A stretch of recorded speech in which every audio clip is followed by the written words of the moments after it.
at 0% for 84 months. Time to take action. Get in here and pick the 19 F-150 you want. Or pick the hard-working Super Duty, an F2, 3, 4, or 550. Gas or diesel, 2 or 4-wheel drive, cab and chassis, flatbed, service bodies. Super deals on Super Duty. We are zeroed in on 0%. Even 2020 F-150, 0% for 72 months. Or Farm Bureau members save up to $42.50 off sticker. Instead, and that's before we talk, plus a free lifetime powertrain warranty on all new and most pre-owned. Ain't nothing to it but to just go on and do it. So get in here. Let's do some business. Over 40 expeditions on the ground and on sale at Woody Folsom Ford. Better get to Faxley and talk to us. Some restrictions apply. See dealer for details. We make it easy. Let's roll. Turning their rage on symbols. I'm Jack Callahan, Fox News. Protesters ripping down more statues last night. Cheering in Richmond, Virginia, as a likeness of Confederate States President Jefferson Davis was pulled down. And in Portsmouth, Virginia, a Civil War monument was defaced. They tore the statue apart, first beheaded all 4 soldiers on the statue, and then they used a tow rope connected to a car to pull one over. Fox's Leland Vittert reports police arrived after the damage was done and dispersed the crowd. In St. Paul, Minnesota, a crowd pulled down a statue of Christopher Columbus, calling him a racist. House Speaker Nancy Pelosi says she wants 11 Confederate statues in the Capitol's Statuary Hall removed. In Seattle, protesters have created what they're calling an autonomous zone. Fox's Dan Springer toured that zone on Wednesday. Basically, what you have here is the city of Seattle surrendering a 7-block area, and from what we saw, it doesn't look like it's going to be returned anytime soon. The protesters who took it over are calling it the Capitol Hill Autonomous Zone. The crowd fluctuates, just occupying the streets and listening to speakers. There's also food, making it look kind of like an urban commune. One tent had a sign saying, "No Cop Co-op." We saw several dozen homeless tents and one labeled a public tent. But there's also a militarized field. Each of the 6 entrances has barricades and guards. Protesters have been demanding the police department in Seattle be abolished. President Trump tweeting domestic terrorists have taken over there and urging Seattle's Mayor Jenny Durkan to restore order. A day after the Dow dropped 282 points, Dow futures are trading more than 550 points lower. Some Asian stock markets closing Thursday sharply lower. This despite Wednesday's record-setting performance on the NASDAQ, which gained 66 points to close above 10,000 for the first time ever. America is listening to Fox News. In times of trouble, when the world is on edge, your faith is always there for you. And at Fox Nation, we're helping to keep the faith every day with stories of hope. Give it to God. He is doing this for a reason. History brought to life. This is Bethlehem, the site of the first Christmas. And messages that keep you inspired. Christ belongs to all people. He belongs to the whole world. Fox Nation invites you to keep the faith while celebrating America every day. Start your first month now for just 99 cents.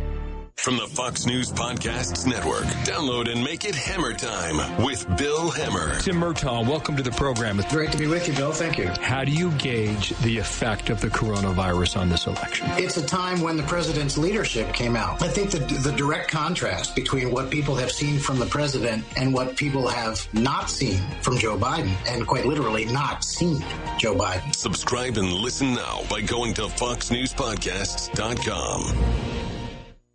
Murphy's Builder Supply is where you need to go for all your home improvement projects and hardware needs. They've been serving folks in this area since 1946. Murphy's offers some products and services that you may not know about. They now sell ammunition, both bullets and shells. Murphy's also sells personalized tags for dog collars. They build customized screens for windows and doors. Murphy's can rekey locks, and of course they can make keys. They cut glass for windows, plus Murphy's has monthly doorbuster specials. Check their Facebook page to see what's on sale. Murphy's Builder Supply, 156 Northeast Broad Street, Jessup.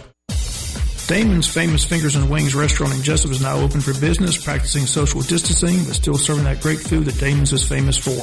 Come inside or come through the drive-thru, but Damon's is open inside and welcomes back its customers. The menu's the same, the service is fast, and the food is fantastic, and the sauces remain the same, mild, wild, insane, or inferno. The number is the same, 588-WING, 588-9464. Damon's Restaurant on West Cherry Street in Jessup. Dining room now open for business. Come on in and enjoy a great meal today.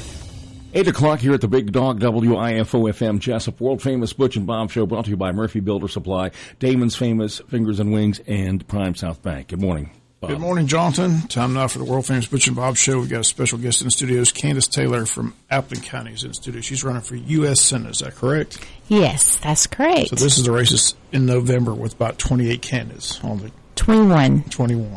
Do you have any idea? Can you list the 21 candidates? I can tell you there's 6 Republicans, 8 Democrats, and a pile of Green Party, Libertarians, and Independents. Okay. Well, what made you decide to get in this race? Because most people believe it's just a 2-horse race between the incumbent Kelly Loeffler and Doug Collins.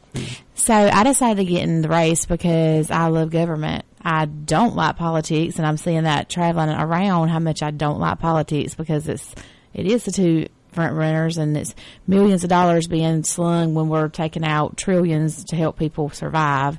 And so it's frustrating, but I do want to protect our democracy and our Constitution.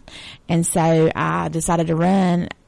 Ben Carson spoke at my commencement speech when I graduated with my PhD, and he really challenged us as graduates, if we don't get involved, we're going to lose our republic. And so I decided then that one day I would run for office. People have asked me why I don't do like a local or state office, but I can't run for a state senator or representative because I'm an educator, and I can't take off 4 months of work to go serve in the Capitol. So I have to run for a position that will be my job instead of, and I've been a public servant for 17 years, and so I just want to move my public service to D.C. Tell us a little bit about yourself for people listening. You said you grew up in Appleton County. You've been in Appleton County. Tell us a little about yourself, your family, and what you do. Yeah, so I'm from Appleton County. I'm from Baxley. I've lived there all of my life except when I was in Statesboro at Georgia Southern, and all my family's from there. I have a really big family, and my parents work at the nuclear power plant. They've actually both retired, but I went into education because I wanted to be a school counselor. I taught 3rd grade and started on my master's immediately in school counseling just because I wanted to help others. I wanted to help. 2 of my best friends growing up were sexually abused, and so as a child I didn't have a voice to talk about it because I was sworn to secrecy. And so I knew I wanted to go into public service to help other children because as an adult I have a voice to protect them, and that's why I went into counseling, and I have done that for 17 years. I fought for abused children and pretty good at getting disclosures for physical and sexual abuse, and I have many in prison right now for hurting children, and so that's kind of why my history of going there. And then looking at children and looking around us of what's going on in our country and how policy are manipulated and changed from what the Constitution says, and we interpret it however we want to. It's kind of scary to me that we could get ourselves in a place where we lose our freedom that's been fought for hundreds and hundreds of years. And so, I can't complain about it if I'm not willing to step forward and do something about it. Well, how do you get your name out there? Like I said, you watch TV. Kelly Loeffler spending millions and millions of dollars on TV ads, radio ads. Doug Collins is going to do the same thing. So every time you turn around, you see an ad. The Kelly Loeffler ads are running nonstop. So how do you, from Appleton County, get your name out there for people to understand who Kandiss Taylor is? I think it's kind of, when I think about how much money is being shoved there, it kind of insults me that they think we are not wise enough to research ourselves and that we cannot elect somebody that we really want to represent us, because that's what we have as a representative democracy. So what I'm doing to get my name out there, because obviously we're going to be bombarded with these millions and millions of dollars because they have it to spend and I don't. I am visiting every town. Every single day I start early and I come home late, 12 and 14-hour days, visiting every town and getting my name out there. It's been difficult with the virus to do that, but things are opening up and I am able to get out more. So that's kind of how I'm targeting. I'm targeting social media and radio shows like this and newspapers. They'll write a column for you if you go in and see them. And slowly but surely I'm getting my name out.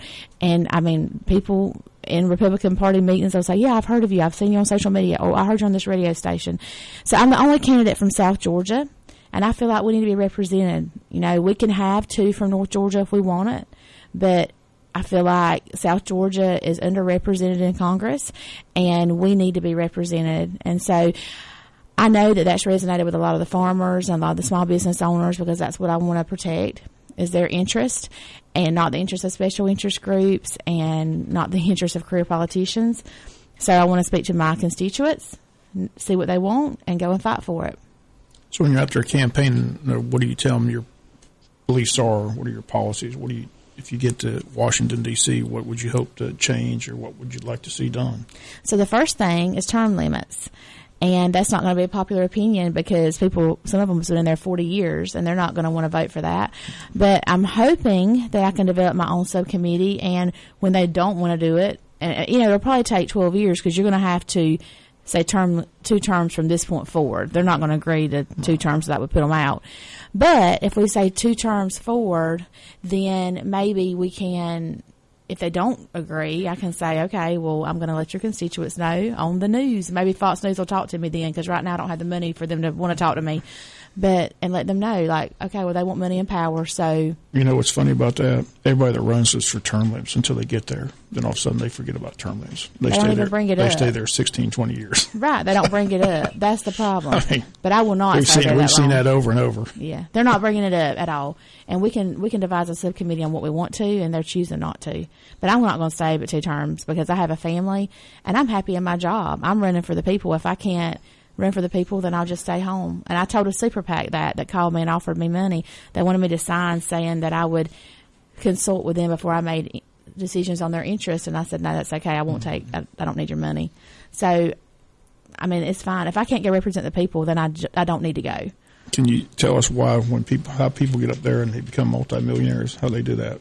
Have you figured that out yet? Well, I'm trying to figure that out. Everybody that goes up there comes back millionaires. Yeah, I mean, I heard about a Georgia congressman that started with $4 million net worth, which is way more than I have now, and he's at 70 now. And I'm like, how? Right. But they get on all these different committees. Do you have the answers? How do they do it? Well, they get on different. What I'm hearing is they get on different boards that pay, and they make connections, and so they earn a lot of money that way. I don't know. I mean, I think it's okay if you get up there and you make connections with another business owner, and you, outside of what you're doing in D.C., you help each other, you go into business on the side together. That's fine. That's what we do in our jobs. But it's not okay to use taxpayer money to do that, taxpayer time to do that. And I think that's what happens. And it's on the backs of the American people, and it's wrong, and I don't know how they sleep at night. I see where more and more people just get turned off by the whole system. They see it as a corrupt system. That's why people don't go out and vote. I mean, we just had an election here. Only 40% of the people voted. That's right. So, I mean, people just get frustrated by the whole process. Like I said, they talk term limits, but they don't want term limits. So that's right. They all go up there. They all come back millionaires. So, well, I do. And people just see it as a corrupt system. When I'm driving around and I'm seeing what I'm seeing with, it's so hard to break in. And they feel like they know that they have it pigeonholed. They know it. They kind of laugh at you like, oh, you're so cute. You want to come in and get involved? How much money do you have? How much have you raised? How are you going to raise money? That's all. And it's very degrading and insulting. That's true, because that's the uphill battle. Like I said, you're running against 2 well-known politicians. They have millions of dollars. They have all these committees and the parties behind them. They said you're in the Republican Party, but where's your support from the Republican Party? You're not going to get any, are you? Well, it's kind of like the congressional race. We just saw 2 guys run against the incumbent, but all the money was behind the incumbent. I mean, they didn't make a dent. So, I mean, it's hard to get into the system. It's true. I think with it in this situation, with there being 21 running, the other 20 are going to split Atlanta wide open. And so I'm going to have a window of opportunity that I can visit South Georgia, and I can talk to my people, to our people, and get their support. And South Georgia is what pulled Brian Kemp through. That's what pushed him over the edge. And so South Georgia will show up when they are passionate about something. And that's what I'm just believing for. I'm believing to go and talk to people face to face, and then to come out. Voting has been something for decades and decades that lives have been lost for, and freedom, and we have fought. And it's so sad that we don't go and cast our one vote. And when you go cast your one vote, you think, I'm not making a difference. Like, I've had those thoughts before myself. Like, why? I mean, but you are, because it's the one vote, and the one vote that adds up, that if it isn't put forth, we end up with somebody we don't want. And what's even more frustrating for me as a voter is to go and not have anybody I want to vote for. And my husband said that this weekend. He's like, Kandiss, what would we do if you wasn't running? Who would we vote for? I'm like, I don't know. I mean, you vote for the lesser of the evils. I mean, that's kind of what you do every time you vote. So I want to give Georgia an option that's like them, that's working class, that lives on a budget, that understands that, to go represent them. A millionaire and billionaire do not understand what it's like to live on a budget or to be like us. Just joined us, Kandiss Taylor from Appleton County is in the studio. She's running for U.S. Senate. Again, the race will be decided in November. Have you been able to get any national, or not national, but statewide, like anybody like AJC or anybody? Have you been able to get any publicity that way, or what? Like I said, I keep saying, how do you get your message? Have you been able to get any attention from any TV station in Atlanta or any? I mean, do they know who Kandiss Taylor is outside of South Georgia? I won't answer this. I won't answer twice because one thing came to me when you said national recognition. The National Pro-Life Alliance did endorse me because I am very pro-life, and I completed their information and answered all their questions and signed Right to Life, all the paperwork I had to sign. So they did endorse me, but the NRA called me from D.C. and they were so kind. And my first video I came out with, I showed my pistol because I have a carrying permit and I was raised by a GBI agent, and so I'm very pro-gun. And so they did contact me and they said, if you're in the top 2, most likely we will be endorsing you. We're not endorsing anybody now because there's 21 candidates, but others that are running have voted against gun rights, and people support them automatically because they hear their rhetoric, but they are not looking into what they actually voted for. And so that's one thing. That's one struggle I'm dealing with too. But back to being recognized, I did, when I qualified, I was kind of intimidated going to Atlanta to qualify. I didn't know if they'd even let me qualify. I'm an educator, and I had my stuff notarized by my sister, who is a notary, and I thought, oh gosh, I didn't tell anybody but my family that I was qualifying.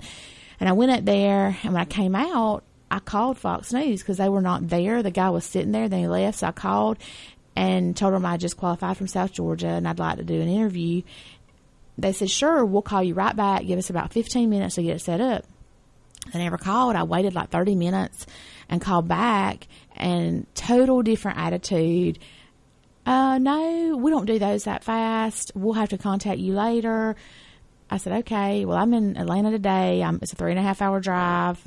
Anyway, bottom line is somebody had told them, no, they're not interviewing me. And they did interview the other ones, but they didn't interview me, probably because I don't have millions of dollars to shove into their network.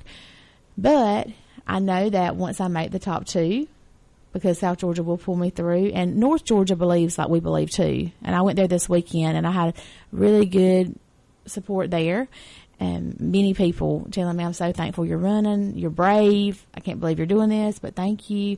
So I really, when I make the top 2, I feel confident that I will have money shoved at me then to make it through to the seat. Okay. So you said 21 people on the ballot in November, so it's all about name recognition, getting you. So you're just going to continue to just travel the whole state and just, That's like I right. said, town by town. That's right. Grassroots campaign. It is, and it's hard with the COVID-19 because things are shut down. I feel like we're open more around our small area right here in Southeast Georgia, but even when you go a little bit east or west, they're more shut down, and then especially North Georgia was very closed off. So it's been a struggle, and if the virus resurfaces right before the election, it's going to be awful. So I'm trying to use this window of opportunity, as much as I can right now to get out while we're allowed out of our houses and not on house arrest, to get out and campaign and meet people and talk to them and tell them what I stand for. I support farmers, a fair tax, term limits, and small business. You have a campaign manager? Anybody helping you with the campaign? Or I have a team of 10 that are like my core people, but then I have many, many educators I've worked with over the years that have helped me and will help me more, anything I need. President Trump gave us he's not endorsed anybody in this race. He gave all 6 Republican candidates his call list, his app. It's like this call app that calls, with all the numbers of the voters in Georgia. So I have some people working on that to do calls for me. and just getting a county leader in every small town in Georgia to pass out signs and help me host an event in their town. So it's just, I mean, it's a lot of work. It was a huge learning curve. And I don't think people, I know I didn't. I have a PhD. I've been around government. I was Ben Carson's county leader when he ran for president. But I did not realize the amount of work and how hard it was to get in the system. It is it's a political system. It's not like you go and you just work really hard and you are successful. It's very much political. And I mean, it's a little bit humbling when I started doing this and realized, oh my gosh, like, it's not just about what I believe in that other people believe in. It's a whole wall there to get through to actually reach people. So I've just been working diligently on that. You got any suggestions for me? And, nothing about. I said we've had both Doug Collins and Kelly Loeffler on the program so far, and like I said, they said the same thing, that the president hasn't endorsed anybody, but everybody knows the history. You know, he wanted Collins in that spot. He asked the governor to put Collins in that spot, but the governor chose Kelly Loeffler. So right now, Kelly Loeffler is up there with the president working side by side, but Collins is too. It is political. When the vice president came, they both had to be there. So, but do you think he's really going to stay out of the race? I mean, most people think he's going to endorse Collins before it's all said and done. Really, because like what you're telling me, I've heard that too, but I've also heard that he wanted Wayne Johnson, Donald Trump. Wayne Johnson was working for him. Wayne Johnson's from Macon, and he's one of the ones running too. He's 69. He's a wonderful man. He was over grants and student loans in Washington, D.C., in the cabinet of President Trump, and he came out and came home to be appointed. And so he was one of the finalists with the other two that you're talking about and wasn't put in.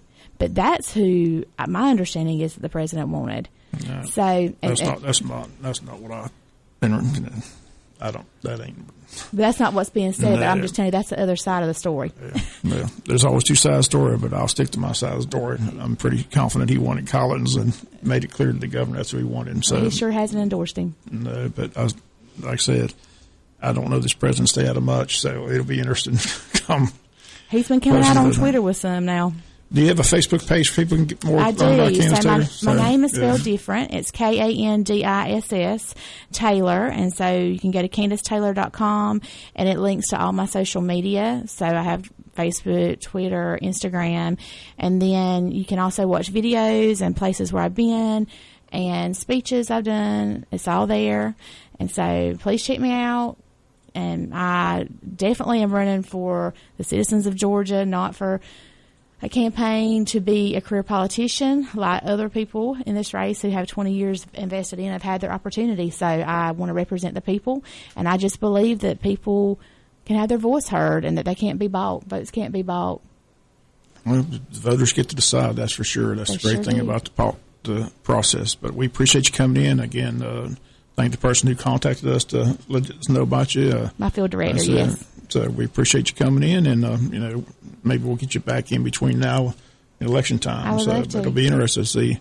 I guess all 21 candidates you think will stay in the race all the way to the end? I don't know. I mean, it's a pretty big field. Some of them have told me that they are running to have their issues heard, that they know they don't have a chance.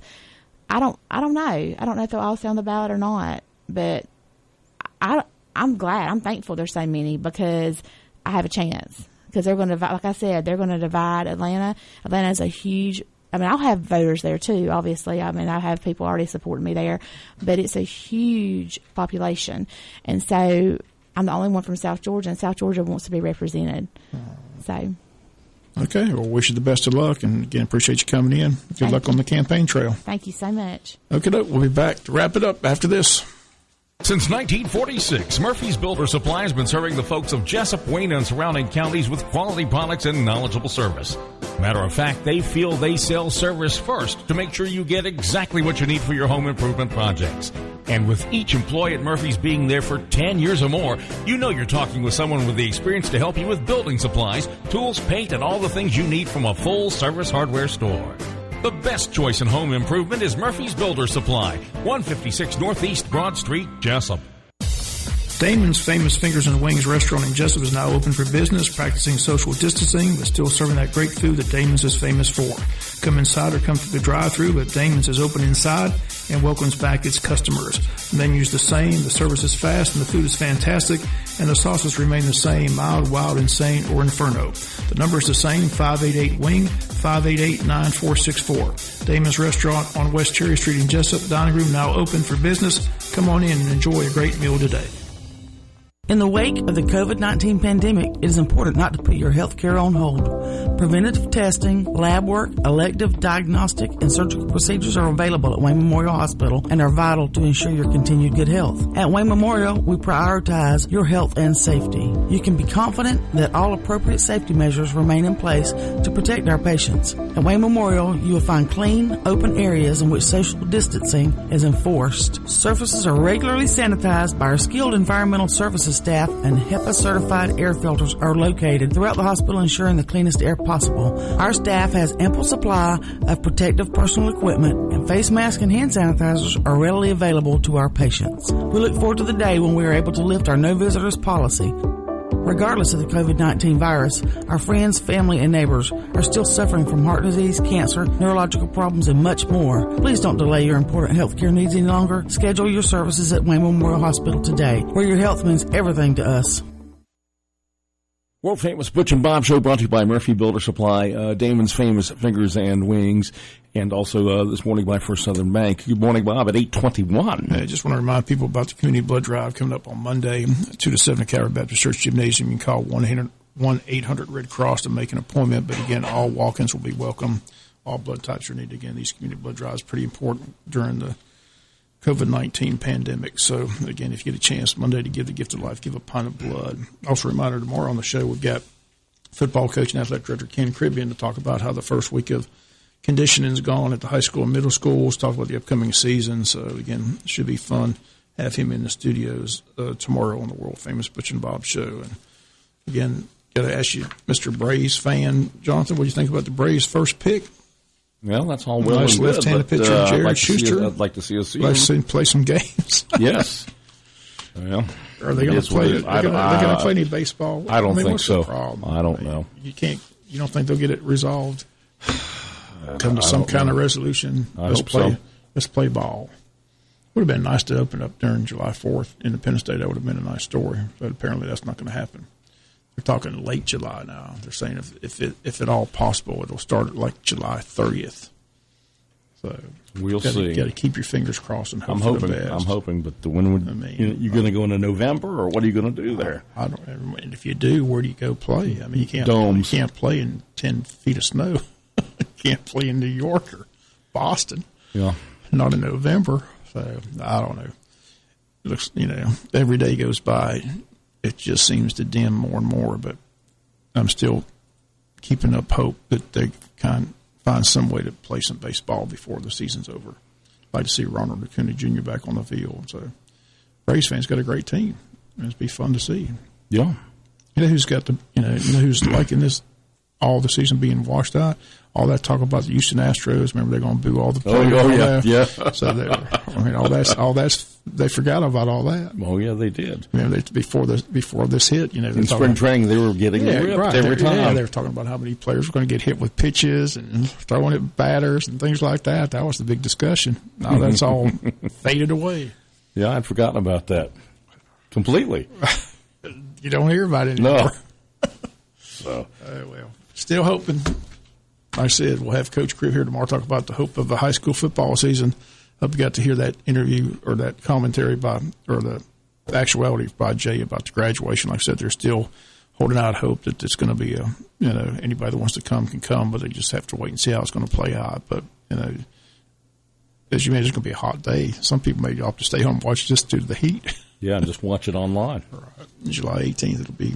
At 10 o'clock in the morning on July 18th on a Saturday. Going to be sticky out there. It'll be hot, but like I said, hopefully, the seniors can have at least a nice graduation ceremony. That's the hope. Like I said, they're still trying to work out the final details, but the plan right now is to have it Saturday, July 18th, and they'll determine how many, like I said, if they have to limit the number of seats for each graduate, or if they can just open it up to anybody that wants to come. So those decisions still need to be worked out between now and July 18th. So still more than a month away, right? We're not even a month and a week, more or less. Week, right? So 5 weeks. About 40 days. So right. They got about 30 days to make that final decision before it's all said and done. So hopefully, just hope for the best. More and more things are opening up. You see more and more activity out, more and more people out in restaurants eating. So, traffic looks like it's back to normal, more or less, out there. During the day. Of course, with school being out in the morning, it's not, but the rest of the time, it looks like it's pretty much normal. And all those restaurants are pretty much packed every day. So that's a good sign right there. You have a good day. We'll see you tomorrow. All right. Thanks, Bob. World famous Butch and Bob Show on WIFO, brought to you this morning by Damon's Famous Fingers and Wings, Murphy Builder Supply, and First Southern Bank. Good morning from the Big Dog, WIFO at 8:26. Our customers comes first at First Franklin Financial. It's not just a slogan.